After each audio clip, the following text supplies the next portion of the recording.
Hello and welcome to What Are You Saying Ways? And today on Ways, we're having an exclusive conversation with the Executive Governor of Zamfara State, Dr. DAUDA LAWAL. It's so good to have you join us, Your Excellency. Good evening.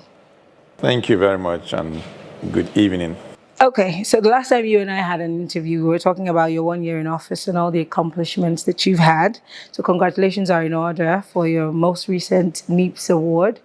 Apparently you were awarded for a project innovation and completing all your projects in a year. A lot of people will say that there's hardly anything you can accomplish in 1 year, but you proved everybody wrong. What's your motivation? Well, first of all, let me thank you for finding the time to be with us today. And like you rightly point out, we just spent about a year in office. And I can confidently say that we have achieved a lot within the time frame. Bearing in mind the situation we found the state when we took over, where basically we had to start from ground zero, especially in the area of infrastructure. Prior to now, if you had come into Gusau, which is the capital of Zamfara State, you hardly walk 200 meters on a good road. That was the state we found Zamfara at the time. And of course, for a responsible leader, we had to quickly do something to change the narratives. And we swung into action.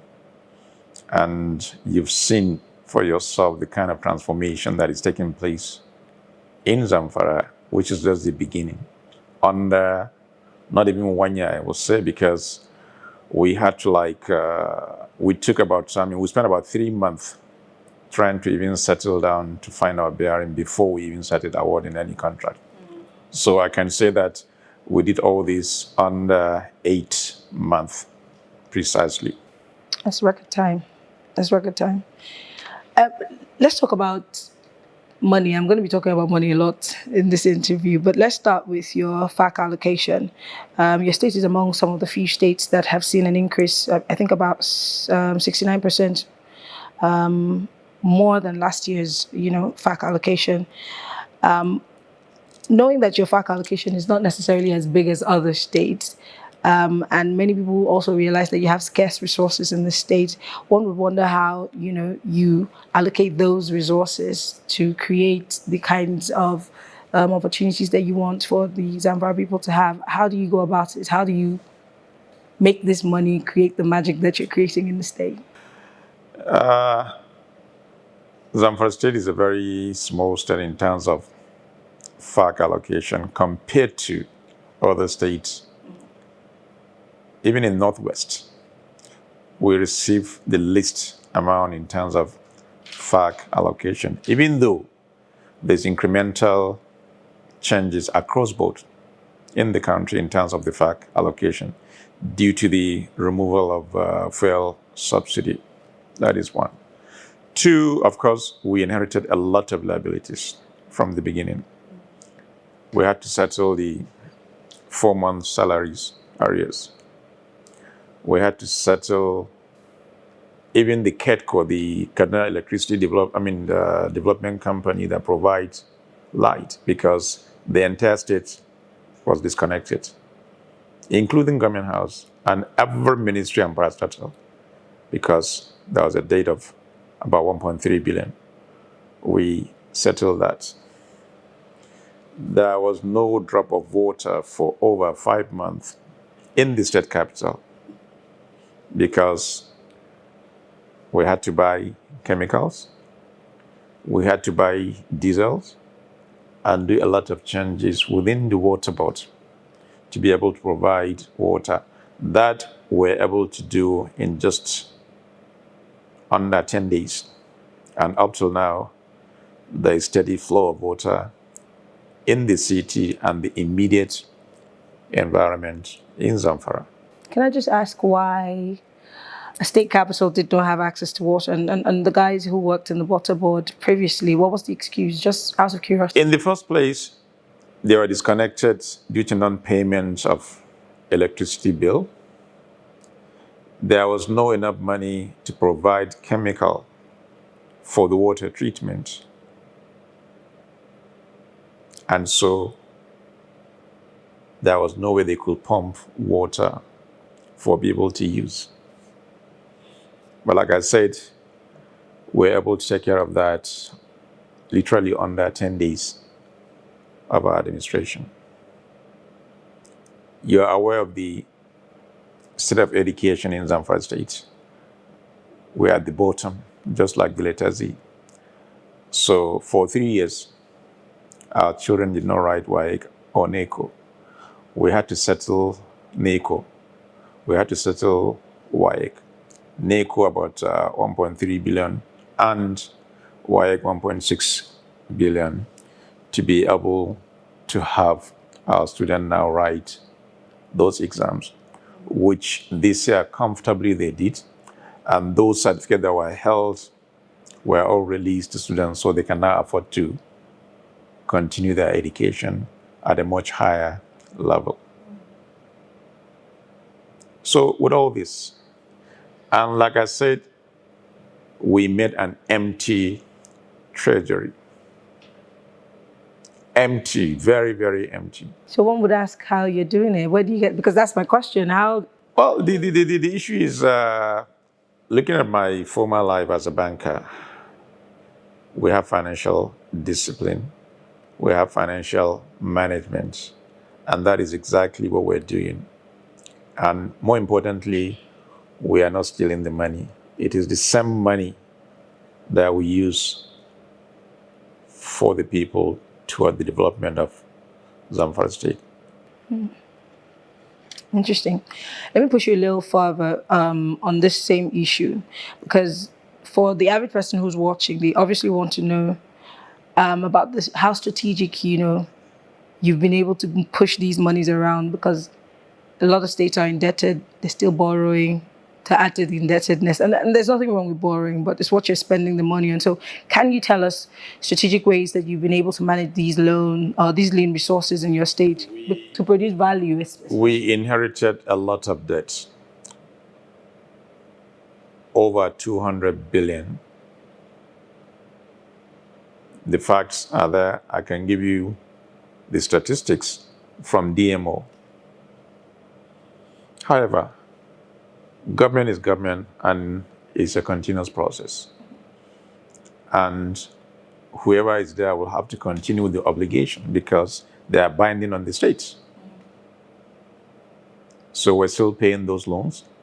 Every month we receive our allocation. At the tail end, you see all the deductions which are classified as loan to the state A, B, C, D. They're there, they're facts. If you need them, I can give you a copy of that.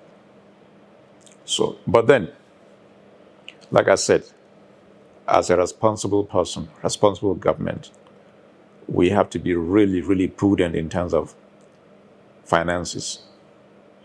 You need adequate planning. You need to block all the leakages and make sure the money is meant for that purpose. When we took over, there were over 52 permanent secretaries. We had to trim that. We had over 48 commissioners. We had to reduce that. We had multiple MDAs across. We had to also trim that down so as to bring the cost of governance. What was the reception that you got when you tried? Because you see, one of the most difficult things to do or accomplish is change. So what kind of resistance did you encounter when you tried to prune down those ministries, departments, and agencies? I think it's all about determination and commitment. And you also have a vision. And this is based on my vision as a leader. That yes, we're here for service. We're here to change the narrative to change the story from the negative aspect into the positive aspect. So we set our goals and we make sure we follow on those goals until we achieve those targets. Of course, the most important thing is changing the mindset of people. You can imagine for over 25 years, people are used to doing things in the wrong way. And all of a sudden, you're in power and you want to change that aspect. It's a tough one, a very Herculean task. However, with sincerity of purpose, with commitment and determination, and the experience that one has, it makes life easy to be able to bring people on board, to understand your sincerity, why you're doing this. You're doing this in their own interest. You're doing this for their own benefit. You're doing this to build a better society. Of course, initially it was tough, but when they realize you mean well for them, you're not here to steal their money. You're here to work.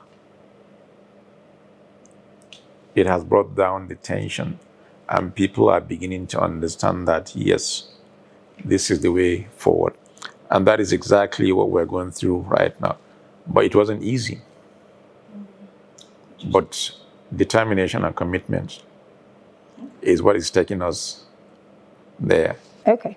Let's talk about agriculture. I know I've talked about it with you before, but again, because the country generally is going through another economic downturn, but then your state is your focal point. So we know Zamfara to be an agrarian state, and it's been listed. In fact, Nigeria recently has been listed as one of the countries that might be facing food security. And Zamfara is one of those states that supplies the country with food.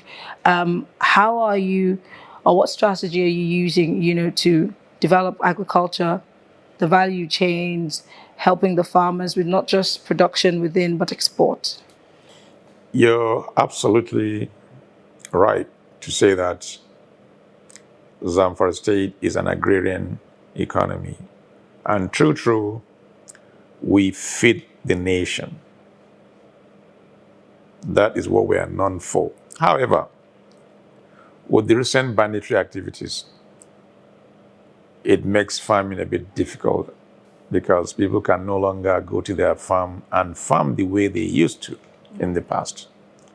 So that has brought the production a little bit down. However, we remain committed. And part of the changes we're bringing is trying to change the aspect of farming from the subsistence farming into mechanized farming. During the dry season, we made conscious efforts to supply fertilizer, to supply seedlings, pesticides, as well as modern technology that was distributed to people across the 14 local government free for them to do dry season. Yes, the records are there. You can check even on your TV station because most of those activities were covered live. And right now is rainy season and we have fertilizer. By next week, we'll begin to distribute those fertilizers to farmers, as well as new implements for modern farming, moving from subsistence farming into a more viable business. And that is what we intend to do, because by the time we do that, it takes away the pressure from people. At least people will be self-sufficient in food production, even if not for commercial purposes. At least they can feed themselves. And if they can feed themselves, it means there will be level of comfort. And even the crime rate will drop, because a hungry man is an angry man. And that is what we're doing, and we will continue to do that. In fact, I just came back from a trip 3 days ago. I went to Turkey.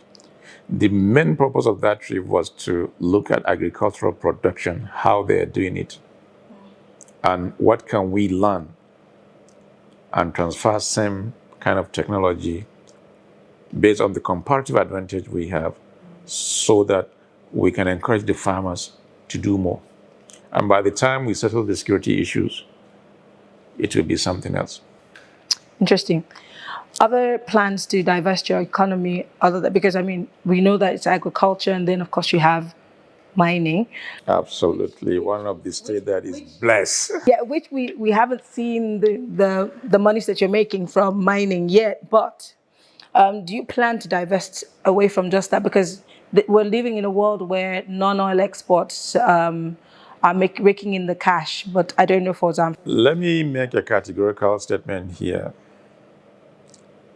When it comes to solid minerals, Zamfara State has the highest mineral deposit in the country, be it gold, be it copper, be it lithium, name it. We have the highest quantity as well as the quality of those solid minerals. However, we were unable to use that to our own advantage because the previous government did not pay attention into mining. Rather, it was more like a kind of a private thing or artisanal mining, which has no advantage to the state in terms of revenue. What we're doing right now is to make mining formal, where we'll bring investors, either from within the country as well as outside the country. It's another reason why we're building this airport, because we need to open up the state. It is a bit difficult for any investor to travel, let's even say from Abuja, to spend 6 hours on the road with all the risk. But when you have an airport, it makes life easier. You can just fly under 40 minutes from Abuja or from anywhere.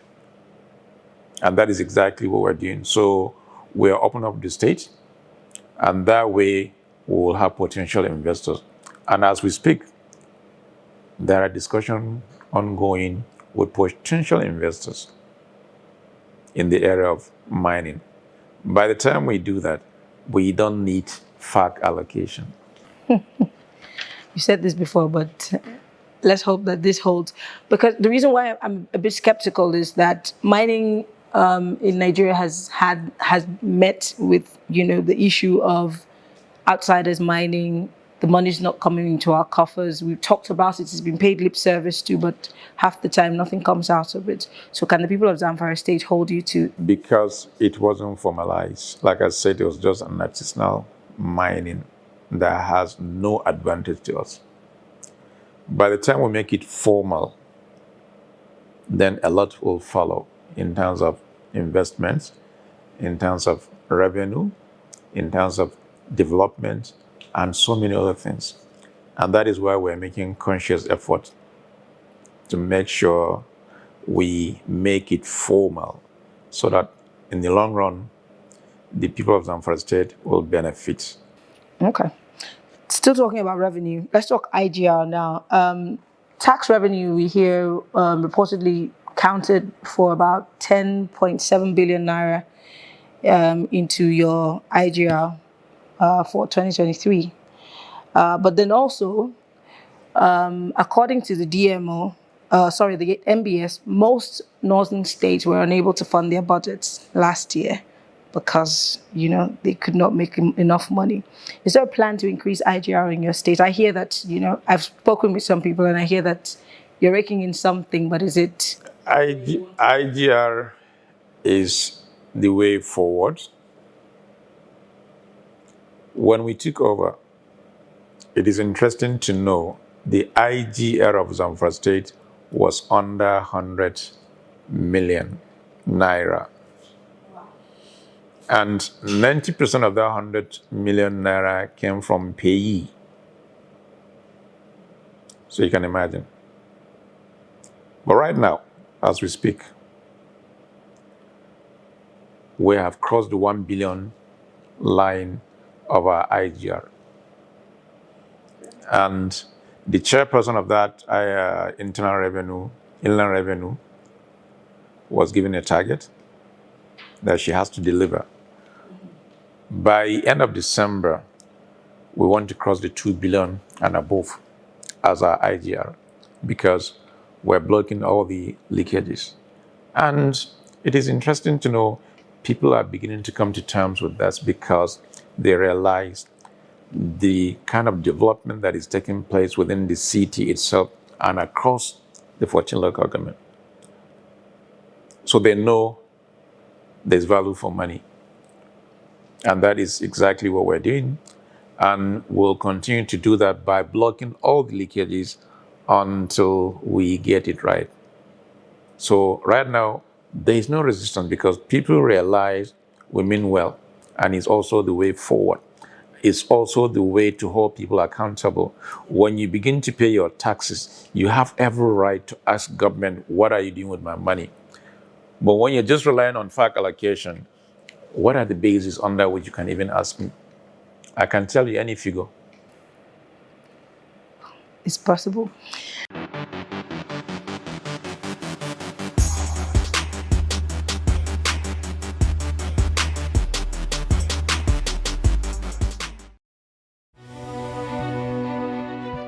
Nigeria, by extension, Africa, is faced with a lot of challenges. With the growing youth population and very little engagement. That is a ticking time bomb. We're blessed people with a diverse culture who have a lot to say. And yes, we are talking. It is important we drive conversations that informs, inspires, and influences thoughts and actions. If we say there is beauty in diversity, then let us embrace our diverse culture. We must continue to courageously be the voice of transformation. As we are the hope for the future, yesterday's conversation shaped today. What are you saying to shape your tomorrow? We know you have a lot to say, and we are here to hear you.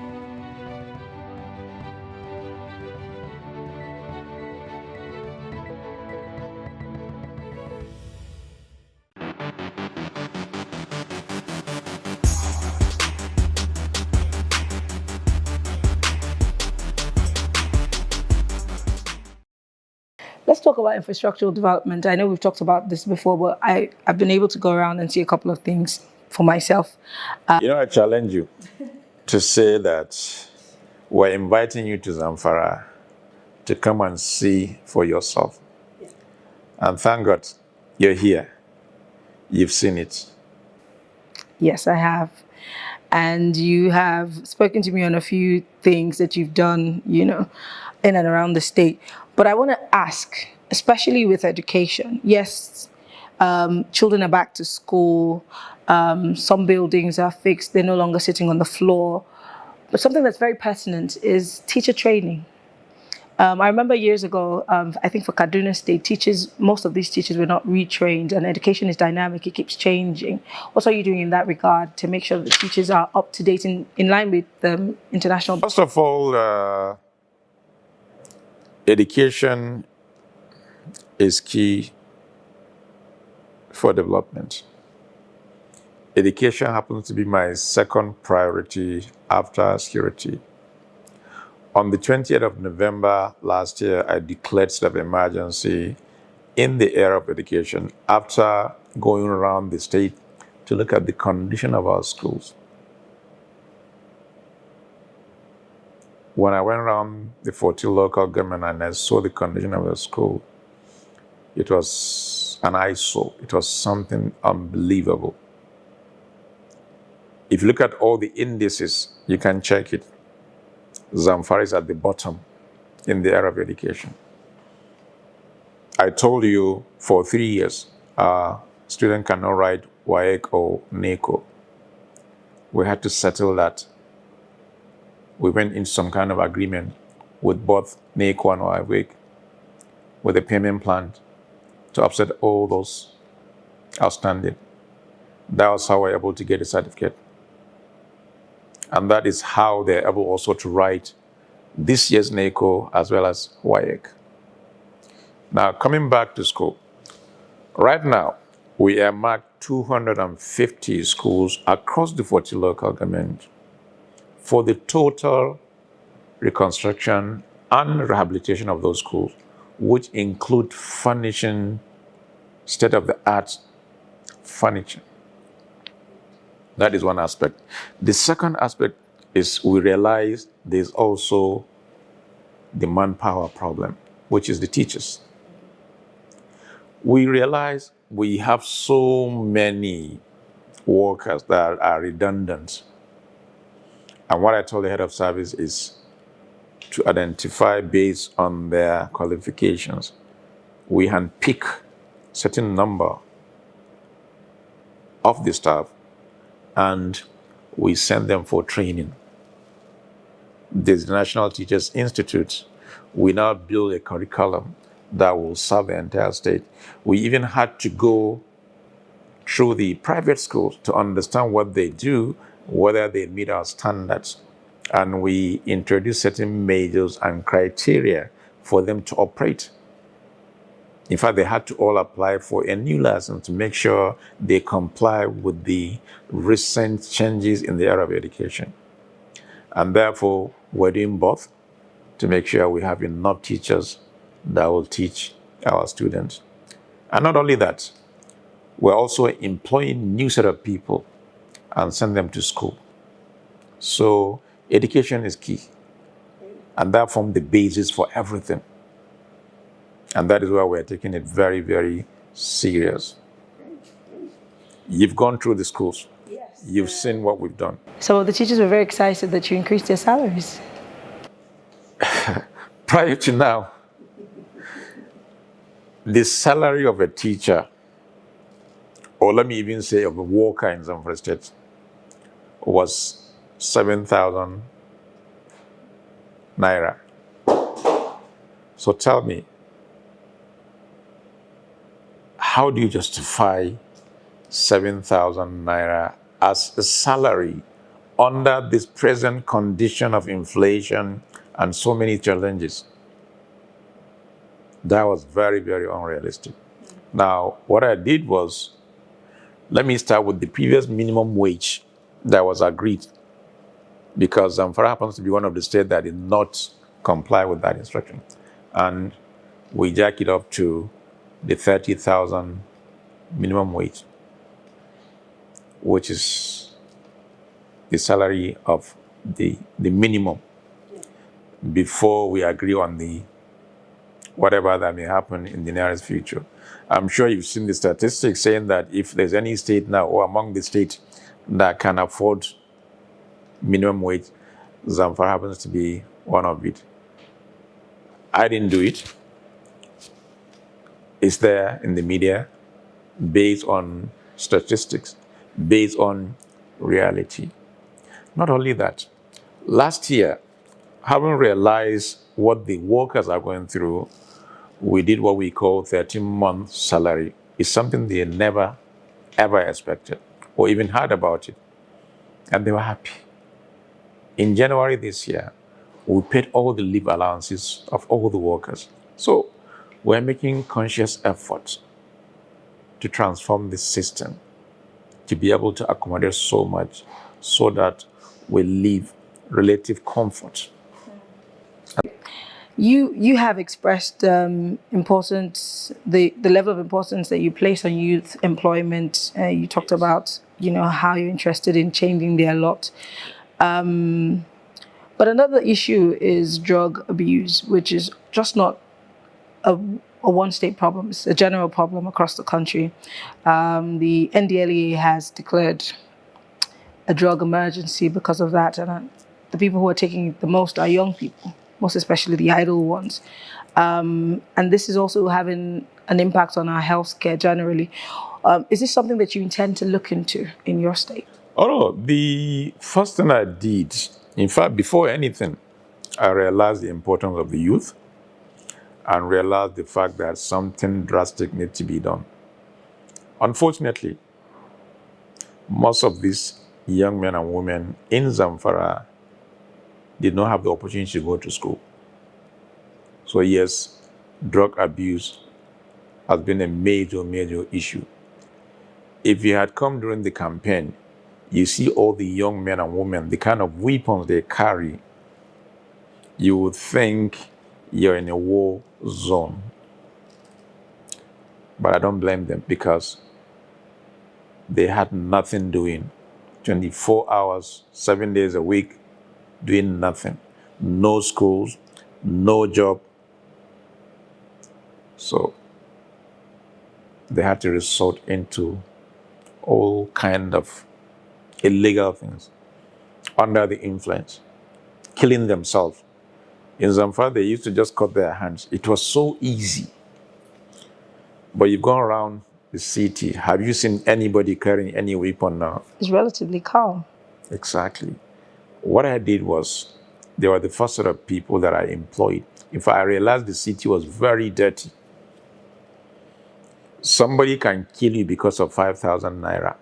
Then, and I said, look, this will not continue. Let's bring them on board. Let me even give them something to do, clean the city, and I'll pay you 20,000.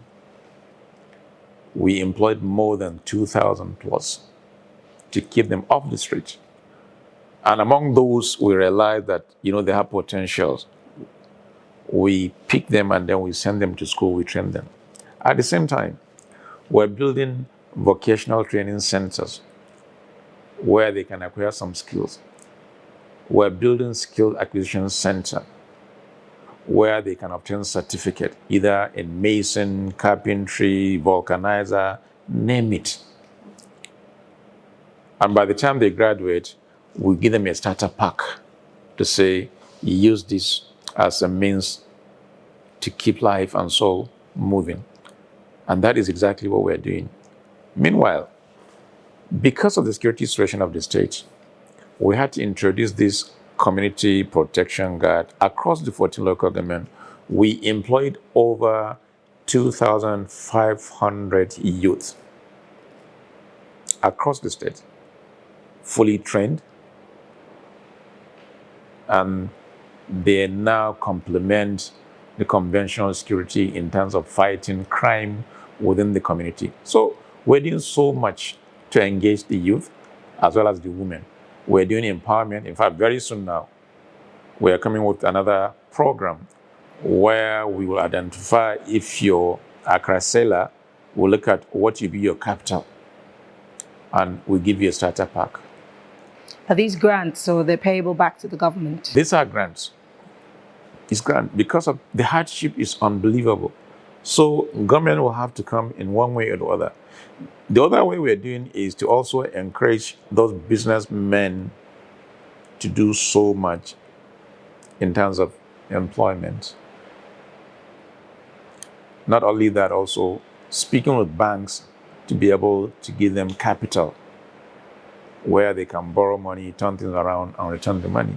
So there's a lot of economic activities right now.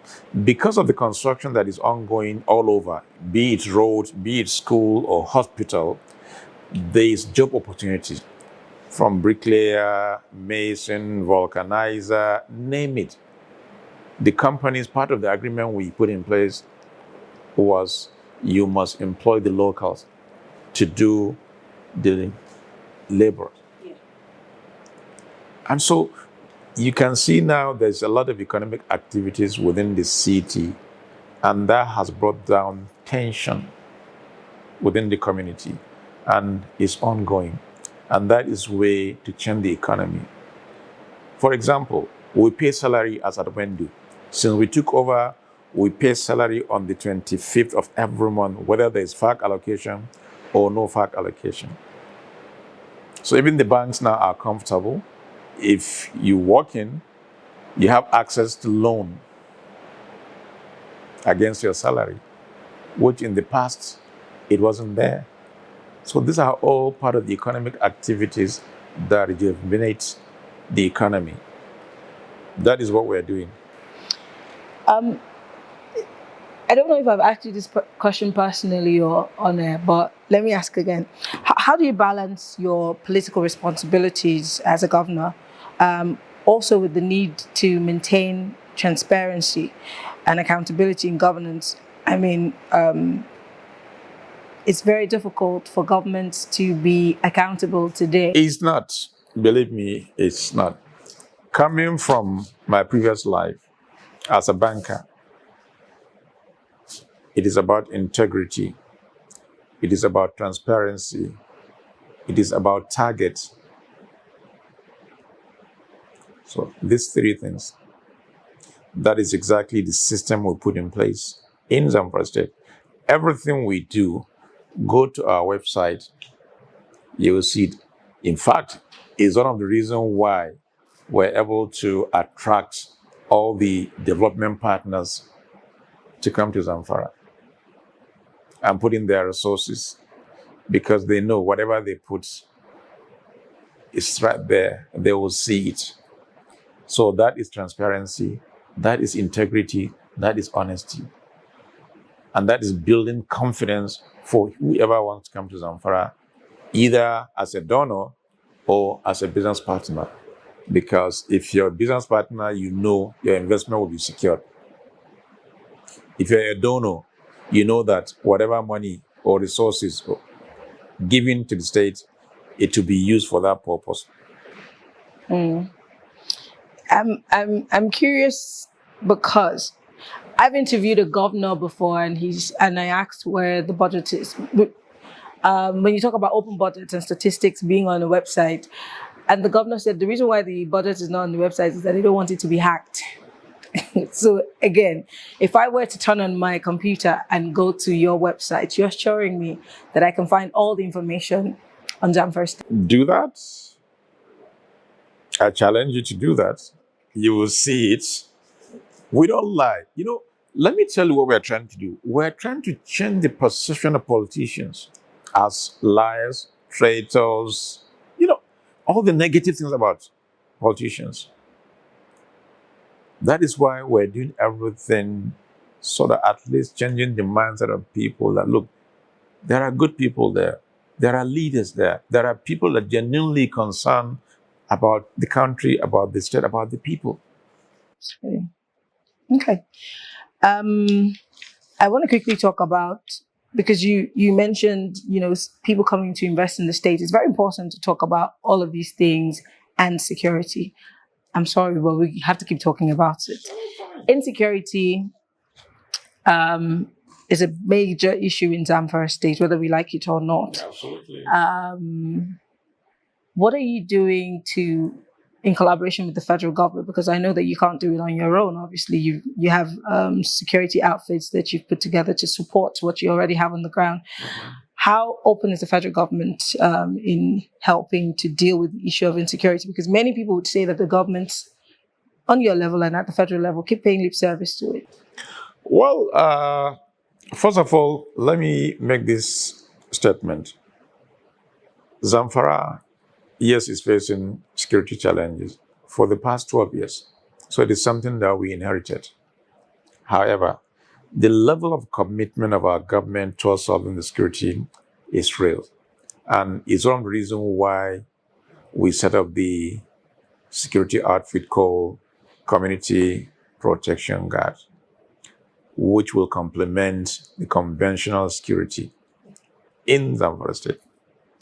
Now, like you said, we cannot do it alone.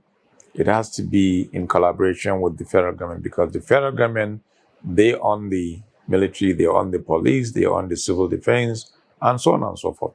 And therefore, in everything that you do, you must try to get their buy-in to understand the complex nature. Even though we're called chief security officers, but we also have our limitation in terms of command and control. But yes, there's that collaboration, and we continue to knock on their doors to explain what we're going through, with the hope that they will continue. I'm sorry, do you have to explain what you're going through? It's general knowledge. I'm asking because I don't know if the federal government's energy is matching your energy and you're determined. No. Like I said, the fact that I don't have control over the federal security system, yes, I have to keep going there, keep talking to them, explaining. Yeah, they may have information, but as a governor of the state, I'll have more information than anybody, first-hand information, because I live with my people. I know what they go through on a daily basis, and therefore I need to also explain this thing to them, for them to understand the magnitude of the problem. and have first-hand information from the governor. That is what we do on a daily basis, and it's ongoing. So that collaboration, yes, is necessary. We need them, they need us. So that's the way. Hopefully someday all this will come to an end by the grace of Allah. Before I round this up, I want to talk about your predecessor. You've told us certain monies that have not been accounted for and several other things that have not been done. Is there a plan to probe where these monies are? Is there a plan for the government to get the monies back? We have done all our internal investigation as far as the financial dealings of the previous administration. And everything is documented. And we have handed over to both EFCC and other agencies that have the responsibility of probing such. Like I said, we are now waiting to see whether they will do it or not. The honor is on them. Can I ask sincerely, do you trust that the EFCC is going to do anything about it? Well, it's for them not to prove me wrong. What are your long-term visions for the people of Zamfara State going forward? My long-term vision for Zamfara is to see Zamfara as one of the most developed states in terms of infrastructure. I want to see Zamfara competing effectively in the area of education with every state in the country. I want to see Zamfara in terms of healthcare delivery, that we're one of the best providers of healthcare delivery. In terms of economic development, I want to see Zamfara as one of the states that has a lot of potential, even though, yes, we have the potential, but we want to make it real. And finally, a very, very secure Zamfara state. That is my vision. That is my goal. And by the grace of Allah, we will achieve it within the shortest possible time. I want to say thank you, Your Excellency, for speaking with us. This was a very eye-opening conversation. We wish you the best of luck. Thank you very much. It's my pleasure. Thank you so much for watching Ways with us today, and I hope you enjoyed our conversation with the Executive Governor of Zamfara State, Dr. DAUDA Lawal. My name is Barry Anukon.